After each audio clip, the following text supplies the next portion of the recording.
안녕하세요. 저는 서울 은평구에 사는 30대 주부입니다.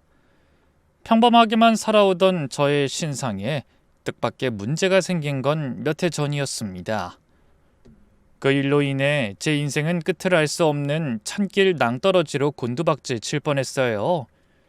하지만 제가 쓰러지지 않도록 다독이며 곁을 지켜준 사람들로 인해 다시 살아갈 용기를 낼 수 있었죠.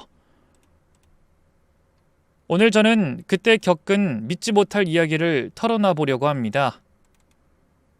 아마 생경한 이야기라 놀라실 수도 있을 테니 각오 단단히 하고 들어주세요. 제 인생 이야기를 하려면 먼저 두 어머니의 이야기부터 시작해야 할 것 같습니다. 저희 친정엄마와 시어머니는 여고 시절부터 둘도 없는 단짝 친구셨어요. 두 분은 각자 결혼하고도 지척에 살며 친자매처럼 막역하게 지내셨습니다. 그러다 저와 남편이 태어났죠. 그런데 제가 7살 되던 해 아버지가 갑작스럽게 돌아가셨습니다.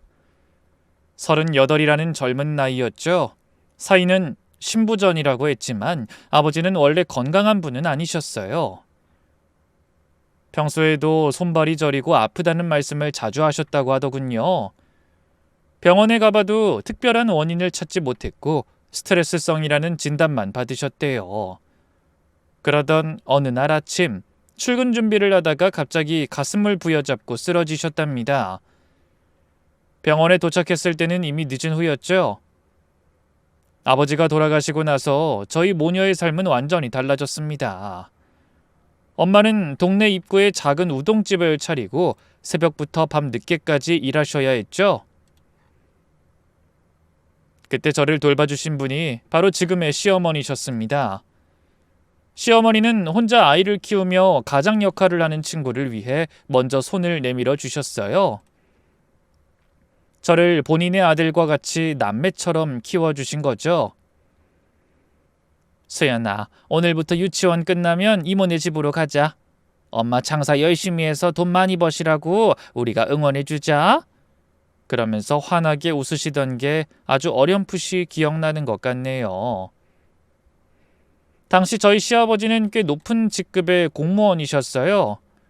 아들은 저보다 1살 위였는데 무척 개구쟁이여서 저를 참 많이 울렸습니다. 그럴 때도 시어머니는 아들 대신 제 편을 들어주시곤 했어요. 유민호, 수연이 괴롭히지 말라고 했지? 말해봐. 수연이 왜 밀었어? 내가 민 거 아니란 말이야. 수연이가 나한테 와서 부딪힌 거야. 너 거짓말하면 벌 받는다고 했다? 아 진짜인데 엄만 수연이만 예뻐해. 우리 엄마 아니고 수연이 엄마 같아. 그렇게 삐지던 꼬맹이가 훗날 저와 결혼해 남편이 되었네요. 초등학교에 들어가서도 마찬가지였어요. 방과 후에는 자연스럽게 시어머니 댁으로 갔습니다. 숙제도 거기서 하고 저녁도 먹고 저희 엄마가 데리러 오실 때까지 그 집에 있었죠. 주말이면 시부모님을 따라 놀이공원도 가고 영화도 보러 갔습니다. 시어머니는 제 손을 잡고 시아버진 아들의 손을 잡은 채 넷이 사진을 찍으면 모두 남편과 제가 남매인 줄 알았어요. 어린 시절에 남편도 비록 짓궂긴 했지만 저를 친동생처럼 챙겨줬습니다. 학교에서 누가 절 괴롭히면 달려와서 혼내주고 비 오는 날이면 우산을 들고 교실 앞에서 기다렸죠. 시간이 흘러 저희는 성인이 되었고 서로에게 없어서는 안 되는 존재가 되었어요. 하지만 그땐 그게 남녀 사이의 감정이라는 생각은 하지 못했네요. 그러다 남편이 군대에 가서 떨어져 있는 동안 편지를 주고받으며 서로의 마음을 확인하게 됐고 제대 후에 자연스럽게 연인이 되었습니다. 하지만 문제는 양가 부모님께 그 사실을 어떻게 말씀드리냐는 것이었어요. 너무 가깝게 지내다 보니 그런 말이 더 어색했죠. 고민 끝에 먼저 시어머니께 말씀드리기로 하고 남편이 조심스럽게 얘기를 꺼냈어요.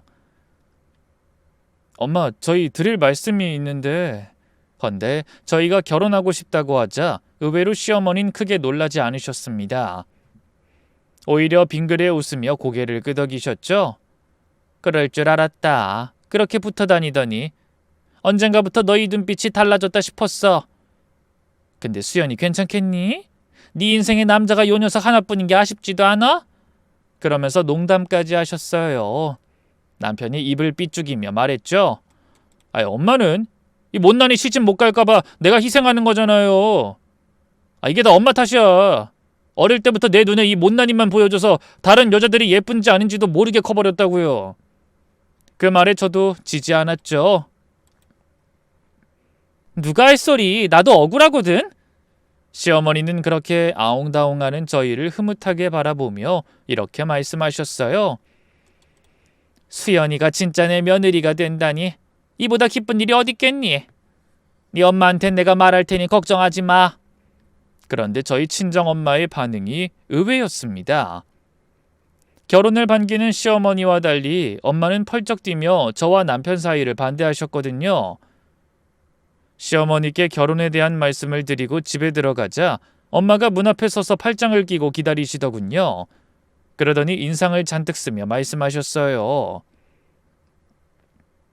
뭐? 민호하고 결혼을 하겠다고? 절대 안 돼. 엄마의 단호한 태도에 전 깜짝 놀랐습니다. 그동안 남편을 친아들처럼 아끼시던 엄마가 왜 그러시는지 이해할 수가 없더군요. 엄마 왜 그래요? 엄마 민호 오빠 좋아했잖아. 맨날 1등 신랑감이라며. 민호는 그렇지. 좋은 대학 나와 대기업 다니고 성실하고 집안도 좋고. 근데 왜 결혼은 안 된다는 건데요? 제 물음에 엄마는 입술을 깨물며 난감한 표정을 지으셨어요. 결국 한참을 망설이다가 한숨을 쉬며 입을 여셨습니다. 수연아, 우린 여러모로 민호네하고는 어울리지 않아. 집안 환경도 다르고 학력도. 민호는 명문대 나왔는데 너는 돈 번다고 겨우 전문대 나왔잖니. 그게 무슨 상관이에요? 나도 사회생활 잘하고 있는데.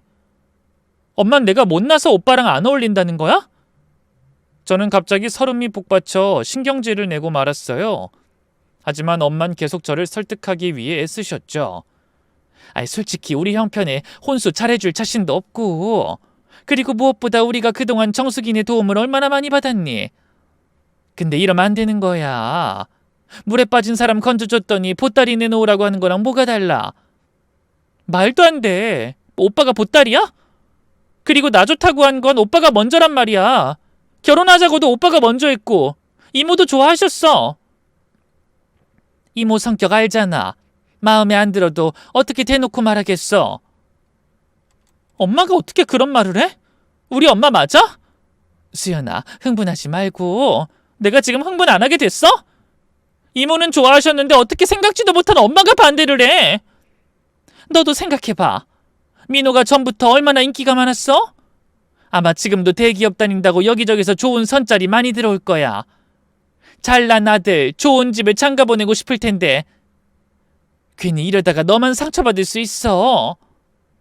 엄마, 정숙 이모는 그런 분 아니잖아. 엄마가 제일 잘 알면서 왜 그래요? 정숙인 아니라고 해도 민호 아버진 다를 거야. 사람 마음 다 거기서 거기야. 좋은 집안에서 잘 자란 며느리 보고 싶을 거라고. 더구나 민호는 외동아들이잖니. 저는 눈물이 핑 돌아 또 말이 곱게 나가지 않았습니다. 우리 집이 어때서요? 그럼 난 후진 집구석에서 막 자랐어? 수연아, 너한텐 여러모로 잘 맞는 다른 사람 또 있을 거야.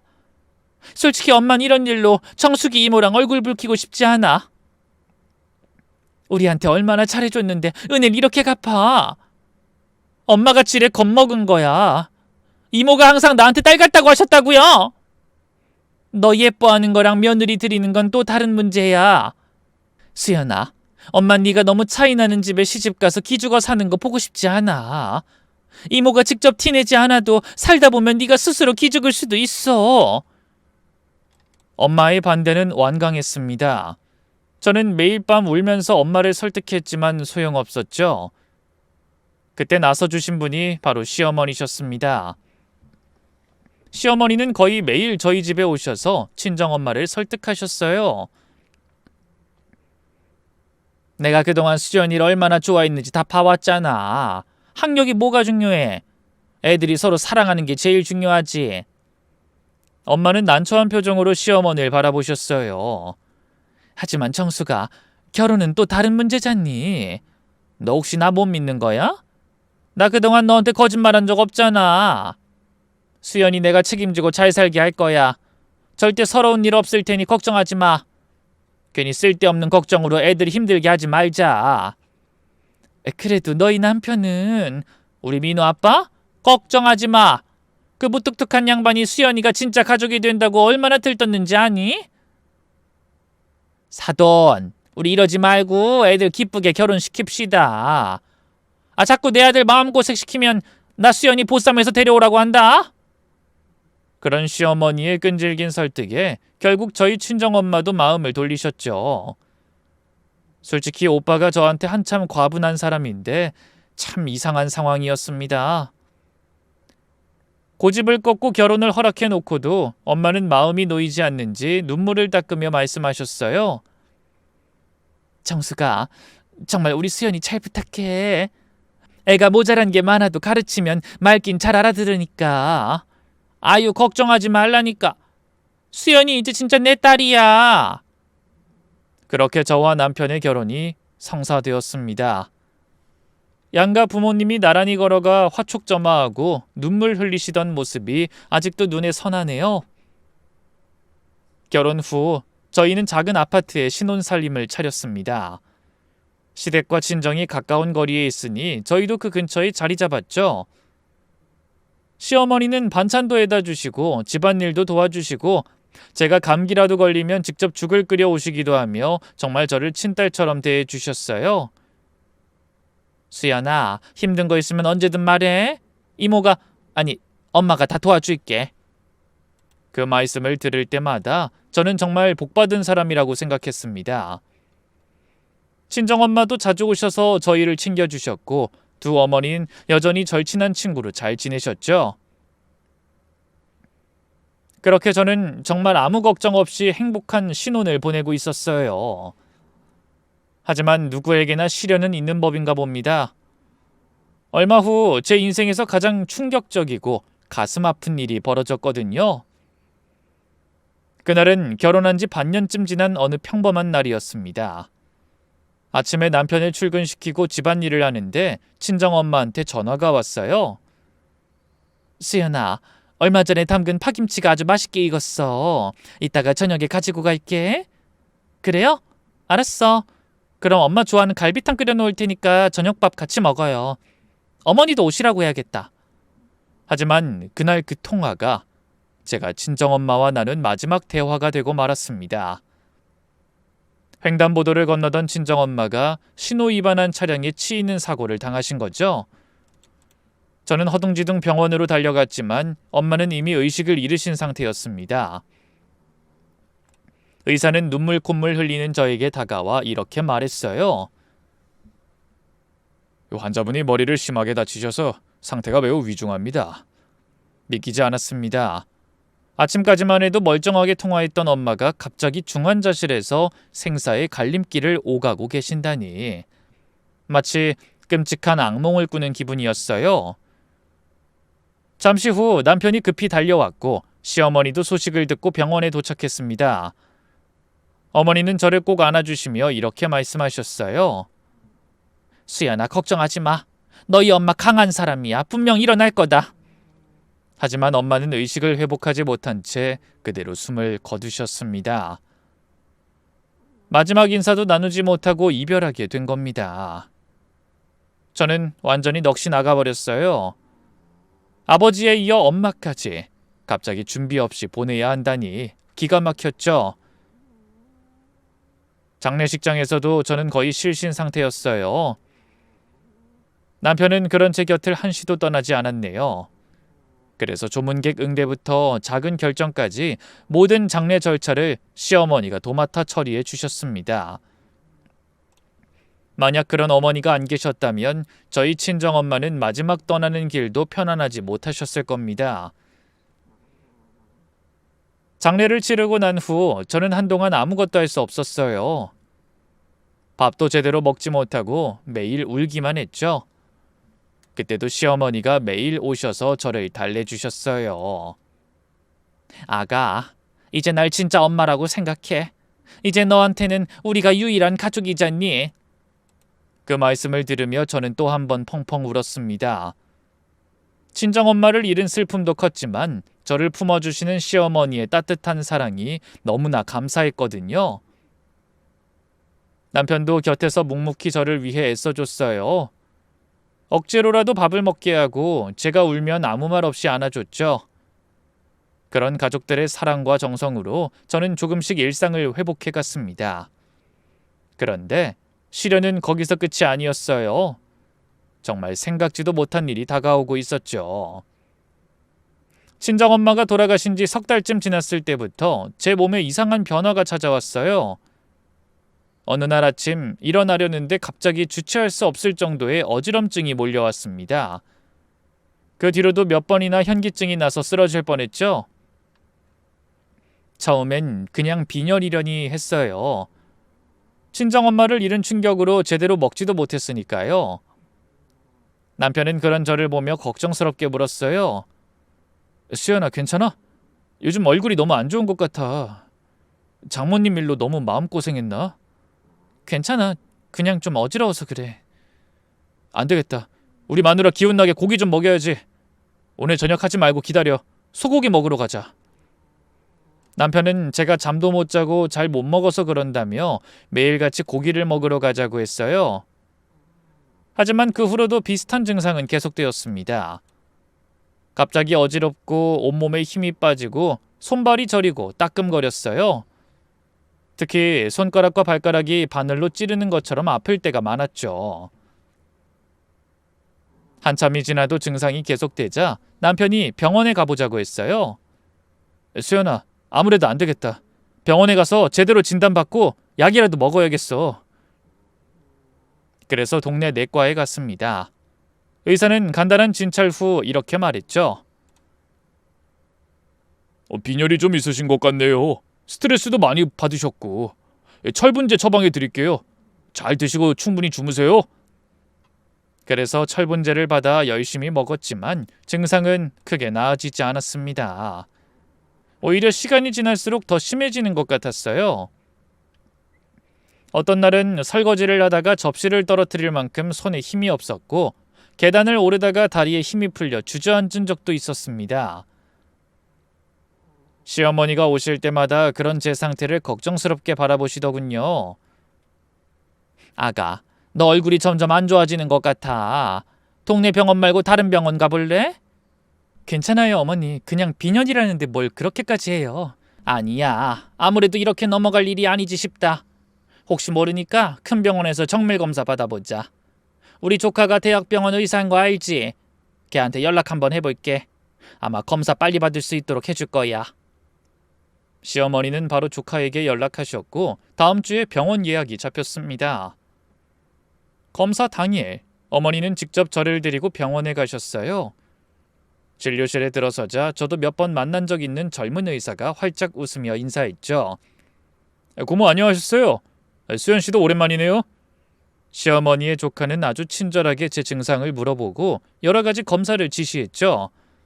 일단 혈액 검사부터 시작해서 심장 초음파, 신장 기능 검사까지 전반적으로 해보겠습니다. 아참, 친정 아버님이 젊은 나이에 심장 질환으로 돌아가셨다고 하셨죠? 혹시 모르니 유전자 검사까지 꼼꼼히 한번 해보죠. 그날 하루 종일 병원 여기저기를 오가며 갖가지 검사를 받았습니다. 피를 여러 번 뽑고 기계에 들어갔다 나오길 반복했죠. 시어머니는 그 길고 지루한 시간 동안 계속 제 곁을 지키며 다독여 주셨어요. 힘들지? 조금만 참아. 이왕에 온 거 전부 검사 받아보면 좋잖아. 병원 검사 결과는 일주일 후에 나온다고 했어요. 하지만 솔직히 크게 걱정하진 않았습니다. 아직 한창 젊은 나이였고 친정엄마가 살아계실 때는 멀쩡했으니 아마 엄마를 잃은 상실감 때문에 병이 난 거라고만 생각했거든요. 그런데 그 사이에도 제 이상한 증상은 계속되었습니다. 하루는 마트에서 장을 보다가 갑자기 어지러워서 잠깐 쓰러지기도 했어요. 다행히 주변 사람들의 도움으로 큰일은 없었지만 그 소식을 듣고 놀란 남편이 회사까지 조퇴하고 달려왔습니다. 수연아, 이제 혼자 돌아다니지 마. 마트는 주말에 나랑 같이 가자. 혹시 급하게 나갈 일 있으면 엄마한테 전화 드려. 알았지? 그날부터 시어머니는 또 열심히 저희 집에 오셨습니다. 제가 혼자 있는 게 불안하셨나 봐요. 반찬도 해오시고 청소도 도와주시고 가능한 제가 편하게 쉴 수 있게 모든 집안일을 대신해 주셨죠. 너무 죄송하면서도 감사했습니다. 어머님 죄송해요. 제가 얼른 기운을 차려야 하는데 괜히 어머니까지 힘드시게 하고. 수연아, 넌 그냥 아무 생각 말고 쉬어. 몸이 안 좋을 땐 쉬는 게 최고야. 저녁은 너 좋아하는 오징어 볶음 해줄게. 오늘은 좀 많이 먹어라. 알았지? 그러면서 안타까운 표정으로 제 얼굴을 쓰다듬어 주셨죠. 어머니의 보살핌을 받으니 마음이 좀 안정되는 것 같았어요. 그렇게 일주일이 지나 검사 결과를 들으러 가는 날이 됐습니다. 결과는 역시나 제 예상대로였어요. 일단 빈혈 증상은 확실하네요. 몇 가지 더 알아봐야 할 게 있긴 한데 큰 걱정은 안 하셔도 될 거예요. 오늘 추가 검사 몇 개만 더 해볼게요. 너무 걱정할 건 없어요. 그냥 확인차 하는 거니까. 의사는 별일 아니라는 듯 저와 시어머니를 안심시켰습니다. 어머니는 고개를 끄덕이며 말씀하셨죠. 아유, 다행이네.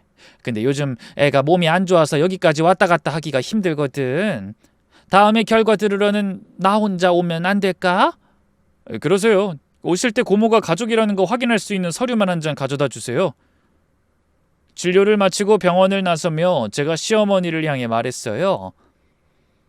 그냥 빈혈이라는데 괜히 검사비만 많이 든 것 같아요. 아유, 그래도 이렇게 이상 없다는 거 확인했으니 얼마나 마음이 편하니. 잘 먹고 잘 쉬면 된다는 거잖아. 다음에도 별 이상 없을 테니까 그때 결과는 나 혼자 들으러 올게. 제가 와도 되는데. 어머, 나서라. 요즘 네 남편이 얼마나 나를 들볶는 줄 아니? 너 절대로 혼자 밖에 내보내지 말라고 난리야. 배 아파 나와준 어미는 신경도 안 쓰고 마누라밖에 몰라요. 어머니는 일부러 제 마음 편하게 해주려고 농담을 건네셨어요. 저도 그런 어머니의 마음을 알기에 농담으로 받아쳤죠. 그러게 말이에요. 아들 낳아놔도 하나도 소용없네요. 여우 같은 며느리한테 홀랑 넘어가서. 저는 아들 말고 꼭 딸 낳아야겠어요. 그러자 시어머니가 만족스러운 얼굴로 크게 웃으셨죠. 저도 그런 어머니께 팔짱을 끼며 환하게 웃었습니다. 어머니는 이제 정말 저에게 편안한 친정엄마 같았어요. 그래서 어머니도 저를 딸처럼 아끼고 사랑하실 거라는 사실을 한 번도 의심한 적이 없었죠. 하지만 얼마 후 그런 제 믿음이 송두리째 흔들리는 일이 일어나고 말았습니다. 생각지도 못한 어머니의 모습을 보고 기겁했거든요. 그날은 남편이 부산으로 출장을 가서 제가 혼자 자야 하는 날이었어요. 그런데 그날 밤 갑자기 어머니가 장을 한가득 봐서 집으로 오셨습니다. 오늘 민호 출장 가서 못 들어온다며?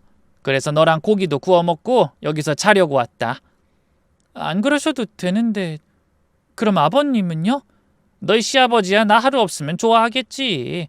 자기 혼자 TV 독차지하면서 낚시 프로 실컷 보고 얼마나 좋겠어. 그래도 걱정하지 말라니까. 얼른 고기 구워서 밥 먹자. 빈혈엔 무조건 고기지. 그날 어머니는 제가 좋아하는 갈비살을 사오셔서 거하게 한 상 차려주셨습니다. 직접 상추쌈까지 싸서 제 입에 넣어주시며 많이 먹으라고 하셨죠. 아픈 게 무슨 벼슬이라고. 가만히 앉아 받아먹기만 하는 게 죄송하면서도 이런 생각이 들었습니다. 누가 이런 분을 시어머니라고 할까? 친정엄마도 이렇게는 못 해주실 거야. 내가 무슨 복으로 이런 집에 시집을 왔을까? 그러면서 고기를 먹는데 갑자기 눈물이 핑 돌았어요. 돌아가신 엄마가 보고 싶기도 하고 분에 넘친 호강에 감동하기도 했거든요. 시어머니는 설거지하려는 저를 말리며 얼른 소파에서 쉬라고 하셨어요. 그러더니 차를 한 잔 내주시며 이렇게 말씀하셨죠. 이게 밤에 숙면 취하게 해주는 차라고 하더라. 한번 마셔봐라. 잘 먹고 잘 자면 금방 낫겠지. 어머니, 그래도 설거지는 제가 할게요. 아유, 괜찮다니까. 넌 드라마나 보고 있어. 저는 몸둘 바를 모르겠어서 어머니의 뒷모습을 바라보며 안절부절 못했어요. 하지만 그것도 잠시 배부르게 밥을 먹고 차를 마시고 나니 참을 수 없는 졸음이 밀려왔습니다. 정신을 차리려고 하면 할수록 어머니가 설거지하며 흥얼거리시는 콧노래 소리가 자장가처럼 느껴졌죠. 그래서 꾸벅꾸벅 졸던 저는 결국 소파에 누워 잠이 들고 말았어요. 얼마나 시간이 지났는지 갑자기 꿈에서 돌아가신 친정엄마를 보고 깜짝 놀라서 깨어났습니다. 눈가가 촉촉한 게 꿈에서도 운 것 같더군요. 저는 한숨을 쉬며 소파에서 일어나 앉았어요. 시간을 보니 8시도 안 됐는데 집안이 쥐죽은 듯이 고요하고 어두웠죠. 설거지를 끝낸 어머님도 일찍 주무시는 것 같았어요. 그래서 저도 양치질을 하고 다시 누우려고 화장실로 향했습니다. 헌데 그때 안방 문틈 사이로 희미한 불빛이 새어나오는 게 보였어요. 어머님이 안방에 계신가? 그래서 안방으로 다가가다 안에서 흘러나오는 시어머니의 목소리에 그만 발걸음을 멈추고 말았습니다. 그래, 내가 며느리 명의로 보험을 가입하려고 한다고. 근데 본인은 모르게 하고 싶어. 돈 많이 나오는 걸로 말해봐. 어머, 그래? 그거 아주 좋다. 도장은 나한테 있어. 신분증? 아니, 찾아볼게. 그거 가입하면 보상금은 언제부터 받을 수 있는 거야? 깜짝 놀랐습니다. 시어머니가 제 이름으로 몰래 보험을 가입하려고 하시는 것 같았어요. 문틈으로 살짝 들여다보니 손에 제 도장까지 들고 계셨죠. 서랍을 뒤져서 찾으신 모양이었습니다. 아이, 그러니까 너한테 부탁하는 거잖아. 친구 좋다는 게 뭐니? 이번 일만 잘해주면 내가 다른 보험 3개 정도 더 들어줄 수 있어. 아이, 그럼 걱정하지 말라니까. 잘못 들었을 거라고 믿고 싶었지만 아니었어요. 저 몰래 갑자기 보험 가입이라니. 아무리 별일 아니라고 생각하려 해도 이상했습니다. 그 순간에도 어머닌 제가 듣고 있는 줄은 까맣게 모르시는지 계속 보험에 대해 이것저것 묻고 계셨죠. 저는 조용히 돌아서서 소파에 앉아 한참을 생각했습니다. 어머니가 친구분 실적 올려주려고 그러시는 건가? 근데 왜 굳이 비밀로? 내가 불편해할까봐 그러시나? 아무리 머리를 감싸고 고민을 해봐도 답을 알 수 없었어요. 어머니는 그 사이 통화를 끝내셨는지 거실로 나오시다 절 보며 말씀하셨죠. 어머, 수연이 일어났구나. 너무 곤히 자길래 안 깨웠어. 근데 너 낯빛이 왜 그리 안 좋아? 어디 불편해? 어머니는 걱정스러운 눈빛으로 말씀하셨습니다. 그 모습을 보니 마음이 더 복잡했어요. 저녁을 너무 많이 먹어서 소화가 좀 안 되는 것 같아요. 어머, 그래? 내가 저녁을 너무 억지로 많이 먹였나 보다. 그 전에 내가 준 매실액 있지? 그거 한 잔 따뜻하게 타서 마셔보자. 아니요, 괜찮아요. 가만히 있어봐. 그거 한 잔 마시면 금방 속이 편해진다니까. 그러더니 서둘러 냉장고로 향하셨죠. 그 뒷모습을 보면서 저는 만감이 교차했습니다. 지금껏 한 번도 의심한 적 없던 시어머니의 진짜 속마음이 갑자기 궁금해지기 시작했어요. 어머니는 나한테 왜 이렇게 잘해주시는 거지? 자기 아들보다 한참 부족한 나를 아무리 친구 딸이라고 해도 뭔가 따로 원하시는 게 있는 거 아닐까? 한번 씨앗이 던져지자 금방 의심의 싹이 꿈틀거리며 고개를 들기 시작했습니다.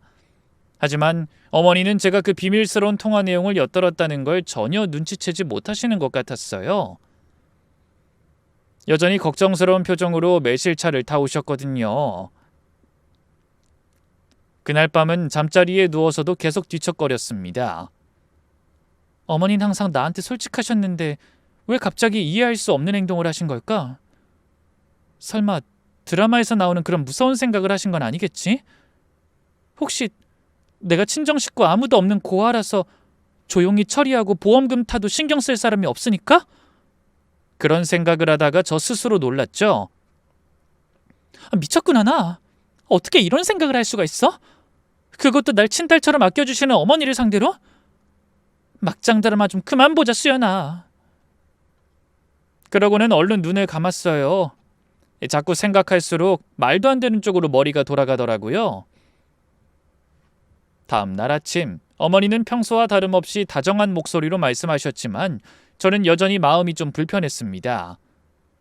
어머니가 제 도장과 신분증으로 정말 보험 가입을 하실 건지 묻고 싶은 마음이 굴뚝 같았어요. 하지만 말을 아끼고 그 대신 안방에 가서 서랍을 확인해봤죠. 다행히 도장이랑 신분증은 그 자리에 있었습니다. 그래도 마음이 놓이진 않더군요. 가입을 안 하시기로 한 건지 아니면 나중으로 미루신 건진 몰라 찝찝한 기분이 들었어요. 조만간 기회가 되면 꼭 물어봐야겠다고 생각했죠. 그런데 며칠 후 이런 제 마음을 알 리 없는 어머님이 전화로 또 뜻밖의 말씀을 꺼내셨습니다. 예, 오늘 너 주려고 좋은 영양제를 샀어. 근데 내가 나갔다 오니까 너희 시아버지가 갑자기 머리가 아프다고 하셔서 집을 비울 수가 없네. 이따가 퀵으로 보낼 테니까 오늘부터 당장 먹어라. 어머님, 안 그러셔도 되는데 내일 오빠 퇴근할 때 가져오라고 할게요. 오늘은 회식이 있어서 늦는다고 했거든요. 아니야, 빨리 먹어야 얼른 효과를 보지. 이 영양제 아주 귀하고 비싼 거라 어렵게 구한 거다. 아주 고함량이라 이틀에 한 번씩만 먹으면 된다고 하더라. 빼먹지 말고 꼭 챙겨 먹어.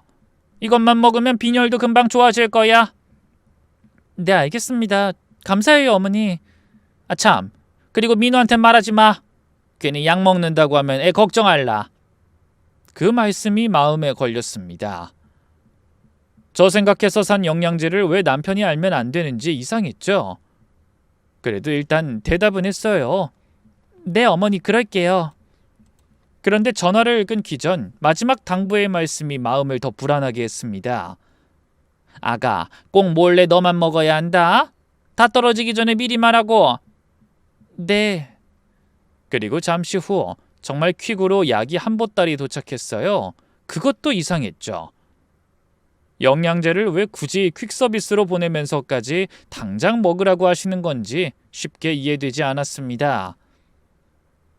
약상자를 살펴봐도 온통 영어로 된 어려운 전문 용어들 뿐이라 뭐라고 하는지 전혀 모르겠더군요. 만약 며칠 전 어머니의 전화통화를 듣지 못했다면 그런 생각을 안 했을 텐데 괜히 그 약을 먹기가 꺼려졌어요. 어머니가 대놓고 저를 어떻게 하려고 하신다고 의심한 건 아니었지만 전과는 제 마음이 달라져서인지 선뜻 먹고 싶은 생각이 들지 않았죠. 결국 저는 그 약을 먹지 않고 서랍 깊숙이 숨겨뒀어요. 그런데 다음 날 어머니한테서 전화가 왔습니다. 아가, 약 먹었니? 네, 어머니, 먹었어요. 거짓말이었지만 어쩔 수 없었어요. 그래, 잘했어. 정말 좋은 약이니까 절대 빠뜨리면 안 된다. 전화를 끊고 나니 더욱 혼란스러웠습니다. 전화로 먹었는지 아닌지 확인하실 무슨 이유가 있는 건가? 그런 일이 있고 일주일쯤 지났을까요? 남편이 퇴근하고 집에 왔는데 많이 피곤해 보였습니다. 오빠, 오늘 왜 이렇게 피곤해 보여? 요즘 야근이랑 회식이 많아서 그런가 봐. 아휴, 만성 피로야, 만성 피로. 남편은 소파에 털썩 주저앉으며 한숨을 쉬었습니다. 그런데 저녁을 먹고 난 남편이 TV를 보다가 리모컨 건전지가 떨어졌다며 갑자기 부엌으로 갔어요. 저희는 건전지를 싱크대 서랍에 보관해 놨거든요. 그 순간 퍼뜩 떠오른 게 있었어요. 아, 그 영양제! 저는 얼른 일어나 남편을 말리려고 했습니다. 오빠, 건전지 내가 찾아줄게. 하지만 그때 이미 남편의 눈에 제가 넣어둔 영양제가 보였나 봅니다. 이게 뭐야? 못 보던 약이 있는데? 저는 할 수 없이 영양제에 대해 말했어요. 그거 어머니가 주신 거야. 몸에 좋은 거라고. 그러자 남편이 눈을 빛내며 말했어요. 그래? 수연아, 나도 좀 먹어도 돼? 요즘 너무 피곤해서 안 그래도 영양제라도 먹어야 할 것 같다고 생각했거든. 맨날 사야지 하면서 바빠서 잊어버린다니까. 머릿속으로는 절대 아무도 주지 말고 혼자 먹으라던 시어머니의 말씀이 떠올랐지만 영양제를 반기는 남편에게 안 된다고 할 수가 없었어요. 먹는 거 가지고 야박하게 구는 게 치사스럽게 느껴졌거든요. 그리고 그 약이 정말 좋은 영양제라면 남편이 먹어도 좋을 거라고 단순하게 생각했죠. 그래, 먹어. 근데 이거 고함량이라 2일에 한 번씩만 먹으면 된대. 매번 같은 시간에 먹는 게 좋다고 하시던데? 오, 좋은데? 귀찮게 매일 챙겨 먹는 것보단 낫지. 먹어보고 좋으면 엄마한테 여쭤봐서 더 사서 먹자. 너도 잘 먹고 있는 거지? 그럼. 남편은 망설임 없이 약을 하나 꺼내 먹었습니다. 마음 한구석으로 좀 찜찜한 생각이 들었지만 고작 영양제인데 별일이야 있겠어? 오빠가 먹어보고 괜찮으면 나도 먹어야겠다 하고 생각했죠. 그날부터 남편은 이틀에 한 번씩 그 약을 열심히 챙겨 먹기 시작했습니다. 저는 좀 불안한 마음으로 남편을 지켜봤지만 일주일이 지나고 한 달이 지나도 특별한 변화는 없었어요. 오히려 피로가 좀 나아진 것 같다고 했죠. 이 영양제 꽤 괜찮은데? 몸이 좀 가벼워진 것 같아. 저는 안도했습니다. 역시 내가 너무 예민했던 거구나. 어머니를 의심하다니. 나 진짜 못됐네. 그렇게 잘해주셨는데. 그렇게 생각하며 저를 탓했습니다. 그런데 바로 다음 날 예상치 못한 일이 일어났어요. 밤 늦은 시간에 갑자기 남편의 회사 동료한테서 전화가 걸려온 겁니다. 과장님이 갑자기 쓰러지셨어요. 지금 응급실로 가는 중이에요. 저는 너무 놀라서 전화기를 떨어뜨릴 뻔했지만 간신히 정신을 차렸어요. 그리고 황급히 택시를 잡아 타고 병원으로 향했죠. 응급실에 도착하니 남편이 침대에 누워 의사의 말에 고개를 끄덕이고 있었어요. 다행히 의식은 있었지만 안색이 너무 창백해 보였죠. 저는 남편에게 달려가며 소리쳤습니다. 오빠 괜찮아? 이게 도대체 무슨 일이야? 모르겠어. 요즘 너무 과로를 했나? 오늘 종일 머리가 좀 아프더니 술 몇 잔 마셨는데 갑자기 가슴이 답답하고 숨이 안 쉬어지는 거야. 그때 담당 의사 선생님이 다가와서 물었습니다. 혹시 평소에 복용하시는 약이 있으신가요? 전 고개를 저으며 대답했어요. 아니요, 그런 거 없어요. 참 최근 들어 영양제 먹기 시작하긴 했는데. 그래요? 증상을 보니 약물에 의해서 일시적으로 저혈압이 온 것 같은데 며칠 입원하면서 경과를 지켜봐야 할 것 같습니다. 혹시 그 영양제가 어떤 건지 알 수 있을까요?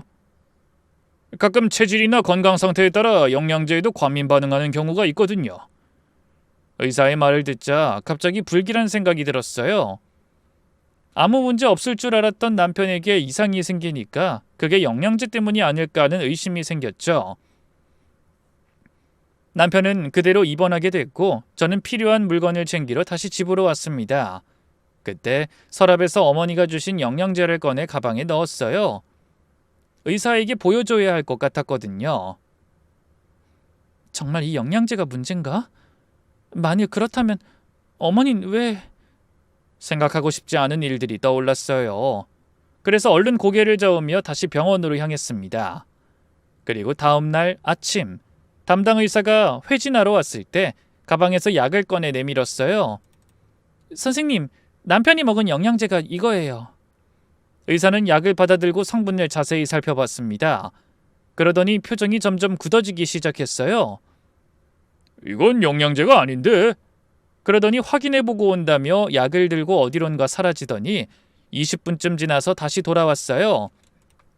보호자님, 이 약 어디서 난 겁니까? 혹시 가족 중에 이 약이 필요하신 분이 있는 건가요? 저는 의사가 하는 말에 의도를 모르겠어서 멍청한 표정으로 되물었어요. 네? 아니 그건 그냥 저희 시어머니가 주신 영양제인데. 이건 일반인이 먹는 영양제가 아닙니다. 특정 질환에 처방되는 약이죠. 다행히 정상인이 먹었다고 해서 부작용이나 문제가 있다고 밝혀진 건 아직 없는 것 같습니다. 다만 모든 약물은 체질과 건강 상태에 따라 이상이 발생할 수도 있어요. 특히 환자분이 최근에 과하게 술을 드셨다고 하니 아마 그것 때문에 문제가 생긴 것 같습니다. 저는 어리 빠진 표정으로 의사의 말에 기계적으로 고개를 끄덕였습니다. 이건 무슨 말이지? 일반인이 먹는 게 아니라니. 그럼 어머니가 약을 나 혼자 먹으라고 하신 이유가 따로 있는 건가? 그때 의사가 다시 말을 시작했어요. 일단 환자분은 안정을 취하시면 괜찮아지실 겁니다. 이 약에 대한 건 좀 더 알아봐야 할 것 같네요. 그러니까 이게 처방받아서 받으신 게 아니란 말인가요? 그건 저희 시어머니한테 다시 여쭤봐야 할 것 같아요. 어떻게 구하신 건지. 근데 말씀하신 그 특정 질환이라는 게...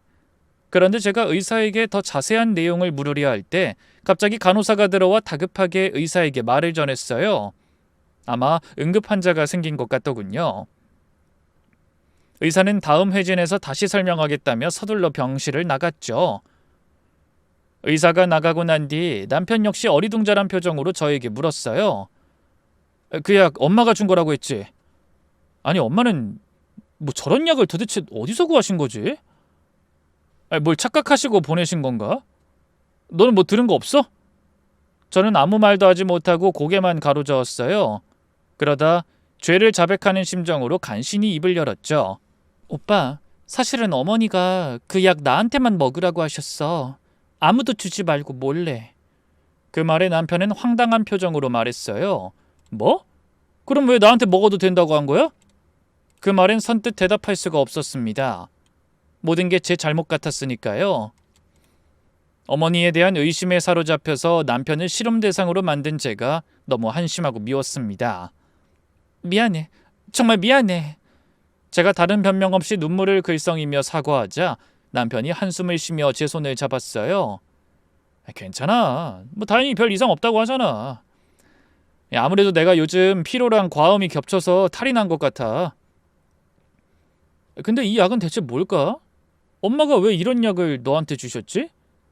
그때 병실 문이 열리고 모든 문제의 열쇠를 쥐고 있는 인물이 나타났습니다. 바로 시어머니셨죠? 남편에게 전화했다가 입원한 사실을 알고 달려오신 것 같더군요. 병실 문을 열고 들어오신 어머니의 얼굴은 창백했고 눈에는 깊은 걱정이 가득했습니다. 민호야, 괜찮니? 무슨 일이야? 어디가 어떻게 아픈 거야? 어머니는 침대에 누워있는 아들을 살피며 거의 울 것 같은 표정을 지으셨어요. 남편은 어머니를 심각하게 바라보며 답했습니다. 괜찮아요, 엄마. 일단 앉으세요. 물어볼 게 있어요. 남편은 어머니에게 제가 가져온 약을 보여주며 물었어요. 엄마, 이 약 엄마가 수연이한테 주신 거 맞죠? 이게 대체 뭐예요? 그 순간 어머니의 얼굴이 굳어지는 게 보였습니다. 그게 왜... 영양제인 줄 알고 제가 먹었어요. 근데 뭐 이 약 때문인진 모르겠지만 약에 대한 과민 반응이 온 것 같다네요. 일반적으로는 그런 경우가 없다는데 제가 요즘 피곤하고 술을 많이 먹어서 문제가 생긴 것 같아요. 하지만 어머니는 그 물음에 답하는 대신 몸을 돌려 절 보며 말씀하셨어요. 뭐? 설마 수연아, 네가 이 약 민호한테 준 거니? 너도 먹었고? 하지만 전 아무 말도 하지 못했어요. 그러자 어머니가 갑자기 목소리를 높이셨죠. 대답해! 내가 너만 먹으라고 했는데 왜 민호한테 준 거야? 그래서 넌 먹은 거니? 안 먹은 거니? 처음으로 듣는 어머니의 날카로운 목소리에 저는 움츠러들었습니다. 죄송해요. 근데 어머니, 이 약 대체 뭔가요? 왜 저만 먹어야 하는 거예요? 제가 주눅든 목소리로 말하자 답답한지 남편이 나섰습니다. 엄마, 제 말에 대답 먼저 해주세요. 이 약 그냥 영양제가 아니라던데요? 남편의 말에 어머니는 갑자기 깊은 한숨을 쉬며 의자에 털썩 주저앉으셨습니다. 그러고는 두 손으로 얼굴을 감싸며 떨리는 목소리로 말씀하셨어요. 병원에 다시 가야겠구나. 모든 걸 설명해야 할 것 같다. 엄마, 그게 무슨 말씀이에요? 뭘 설명한다는 거예요? 남편도 당황한 표정으로 어머니를 바라봤습니다. 하지만 어머니는 고개를 들어 자기 아들 대신 저를 보셨죠. 헌데 그 눈에는 눈물이 가득했어요. 수연아, 미안하다. 내가 너한테 숨긴 게 있어. 민호 상태는 괜찮은 것 같으니 너는 나랑 병원에 좀 가자. 네? 갑자기 병원은 왜... 설명을 들어야 하는데 나보단 당연히 의사한테 들어야 할 것 같다. 그래서 저는 답답해하는 남편을 남겨둔 채 어머니와 함께 전에 제가 검사받았던 그 대학병원으로 향했습니다. 어머니가 택시에서 미리 조카에게 전화를 걸어 상황을 설명하시는 것 같았어요. 잠시 후 진료실에 들어서자 의사가 복잡한 표정으로 저희를 맞았습니다. 고모, 결국 이렇게 됐네요. 그렇게 숨기고 싶어 하셨는데. 그 말에 시어머니가 어쩔 수 없었다는 듯 쓴웃음을 지으며 대답하셨어요. 그래, 생각해보면 다 내 욕심이었어. 당연히 본인이 알아야 하는 일이었는데. 한숨을 쉬던 의사가 입을 열었습니다. 수연 씨, 검사 결과 다시 설명할게요. 사실 그날 의심스러운 게 있었는데 다 말하지 못했던 게 있어요. 물론 고모의 부탁이었고요. 저는 영문을 몰라 의사를 향해 물었어요. 그게 무슨 말씀이신지. 긴장했는지 저도 모르게 목소리가 떨리더군요. 그때 의사가 기야말 소리를 꺼냈습니다. 수연 씨는 희귀 유전 질환을 가지고 있어요. 네? 그게 무슨 말씀이세요? 제가요? 네, 쉽게 말하면 몸 안에 특정 효소가 부족해서 생기는 유전병이에요. 증상으로는 손발 저림, 통증, 심한 피로감, 그리고 진행되면 심장이나 신장에 문제가 생길 수 있습니다. 머릿속이 하얘졌습니다. 유전병이라니 한 번도 상상해 본 적이 없는 일이었어요. 그럼 제가 큰 병에 걸린 건가요? 얼마나 살 수 있는 건가요? 제가 손을 덜덜 떨며 질문하자 의사가 펄쩍 뛰며 급히 손을 흔들었습니다. 아니에요. 그런 게 아니에요. 파브리병은 치료제가 있습니다. 부족한 효소를 보충해주는 약을 정기적으로 복용하면 정상적인 생활이 가능해요. 다만 워낙 희귀한 질환이고 진단이 쉽지 않아서 발견이 늦어지는 경우가 많아요. 예전엔 본인이 이 병이라는 것도 모르고 돌아가신 분도 계셨을 거예요. 그럼 그 약이 영양제가 아니라 치료제였단 말씀이세요? 의사는 고개를 끄덕였죠. 그때 제 곁에 있던 시어머니가 입을 여셨습니다. 그래, 내가 너는 모르게 해달라고 부탁해서 처방받은 거야. 저는 충격으로 잠시 멍해졌습니다. 그러다 간신히 정신을 차리고 물었어요. 그럼 어머닌 제 병을 알고도 숨기신 거예요? 왜 저한테 말씀 안 하셨어요? 어머니의 눈에서 눈물이 흘러내렸습니다. 네가 놀라고 충격받을까 봐 그랬다. 그냥 일반적인 병도 아니고 유전병이라는 말에 얼마나 절망할까? 그게 너무 걱정됐어. 그리고 민호나 우리한테 미안해할 것도 신경 쓰이고 그래서 가능하면 최대한 숨기고 싶었어. 약만 잘 챙겨 먹으면 당분간은 숨길 수 있을 것 같아서. 어머니는 잠시 말씀을 멈추셨다가 눈물을 닦고 다시 얘기를 시작하셨죠. 이 병이 유전이라는 건 부모님도 그러셨을 수 있다는 거야. 내 생각에 너희 아버지도 이 병을 앓다가 돌아가신 게 아닌가 싶다. 아버지가요? 의사가 고개를 끄덕이며 설명을 이어갔습니다. 수연 씨가 검사 받을 때 말씀하신 아버님의 증상들, 젊은 나이에 심부전, 손발 저림과 통증, 전형적인 이 병의 증상입니다. 당시에는 잘 알려지지 않은 병이라 정확히 진단을 못 받으셨을 거예요. 그럼 아버진 제대로 치료를 받지 못해서... 네, 아마 그러셨을 겁니다. 하지만 지금은 다릅니다. 치료제가 있고 제대로 관리하면 일반인과 다름없이 살 수 있어요. 저는 너무나 놀라운 사실에 머리가 어지러웠습니다. 그런데 문득 한 가지 의문이 들었어요. 그럼 어머니가 제 이름으로 보험 가입하려고 하신 건... 제 말에 어머니가 눈을 크게 뜨고 놀라시더군요. 아니, 너 그걸 어떻게... 알고 있었니? 네, 그날 잠에서 깼다가 우연히 들었어요. 어머니는 고개를 숙이며 대답하셨습니다. 이 병은 합병증이 많이 생길 수 있다고 하더라. 신장이나 심장에 문제가 생기면 큰 수술을 받아야 할 수도 있다고 하니 그때 들어갈 치료비가 걱정됐어. 그래서 너 모르게 보험에 더 가입해두고 싶었는데 이 병이 있다고 했다가 거절당했다. 그렇다고 거짓말로 가입할 수도 없어서 새로 가입은 못했어. 그제야 모든 걸 알겠더군요.